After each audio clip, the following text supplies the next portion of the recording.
Assalamualaikum warahmatullahi wabarakatuh. Kembali lagi di channel Marsha Subiakto. Pada kesempatan kali ini kita akan kembali membahas informasi menarik. Kali ini kembali terkait dengan seleksi P3K di tahun 2024 ini ya. Jadi hari ini kembali ada informasi atau berita menarik berkaitan dengan seleksi P3K ini. Beritanya datang dari kota Bima, Nusa Tenggara Barat gitu ya. Jadi kabarnya di kota Bima ini ada seseorang honorer yang sudah lulus sebagai P3K dengan kode R2L tetapi dibatalkan. Pembatalan ini dikarenakan seorang honorer ini ternyata kedapatan tidak aktif bekerja sejak Januari 2023 sampai dengan pertengahan 2024. Sehingga hal ini tentunya melanggar aturan, yaitu Keputusan Menteri Pan-RB nomor 348 tahun 2024 tentang mekanisme seleksi P3K untuk jabatan fungsional guru di instansi daerah. Karena tentunya syarat honorer bisa mendaftar sebagai P3K adalah aktif bekerja di instansi pemerintah. Bukan hanya sebagai tenaga honorer K2, bukan hanya masuk dalam database PKN, tetapi juga harus aktif bekerja di instansi pemerintah. Dan karena ada laporan dari honorer lain bahwasanya seseorang honorer ini tidak aktif bekerja, makanya dibatalkan kelulusannya, dan kali ini masih menunggu ya keputusan dari PKN terkait dengan siapa honorer yang akan menjadi pengganti honorer yang dibatalkan ini.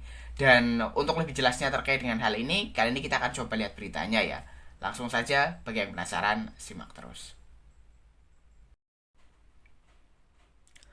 Oke, bismillahirrahmanirrahim. Langsung saja kita mulai. Jadi inilah berita atau informasi terkait dengan kelulusan P3K 2024 yang dibatalkan gitu ya.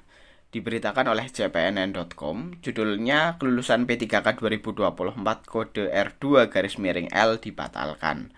Pak Kabid blak-blakan ungkap alasannya. Kita coba bacakan ya. Kota Bima. Pemerintah Kota Bima, Provinsi Nusa Tenggara Barat secara resmi membatalkan kelulusan peserta seleksi pegawai pemerintah dengan perjanjian kerja atau P3K 2024 tahap 1. Peserta seleksi yang dibatalkan kelulusannya atas nama ST Mariam yang mendaftar formasi P3K guru. Pemkot Bima membatalkan kelulusan setelah menerima laporan dari masyarakat. Pembatalan ini diumumkan melalui surat nomor bla bla bla bla yang ditandatangani oleh PJ Sekda Supratman, ungkap Kabid Pengadaan Mutasi, Data dan Informasi Kepegawaian BKPSDM Kota Bima Abdurrahman pada antara di Bima Selasa 7 Januari 2024. Selanjutnya, Pemkot Bima menunggu proses pergantian dari PKN setelah pihak Dikpora melayangkan surat terkait masalah ini. Masalah ini muncul karena adanya laporan masyarakat, terutama guru honorer lainnya yang ada di lingkup Dikpora, ujarnya. Lebih lanjut, Abdurrahman menjelaskan, Dikpora telah melakukan pemanggilan guna mendapatkan keterangan lebih lanjut kepada yang bersangkutan, hingga mengeluarkan kesimpulan dan bersurat ke PKN.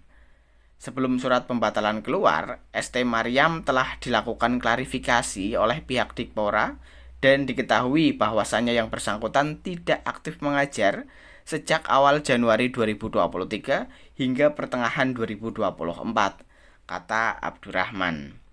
Mendapatkan hal tersebut, PLT Dikpora Kota Bima mengeluarkan kesimpulan dalam surat nomor bla bla bla bla menyatakan bahwa ketidakhadiran dalam periode tersebut melanggar ketentuan keputusan Menpan RB nomor 348 tahun 2024.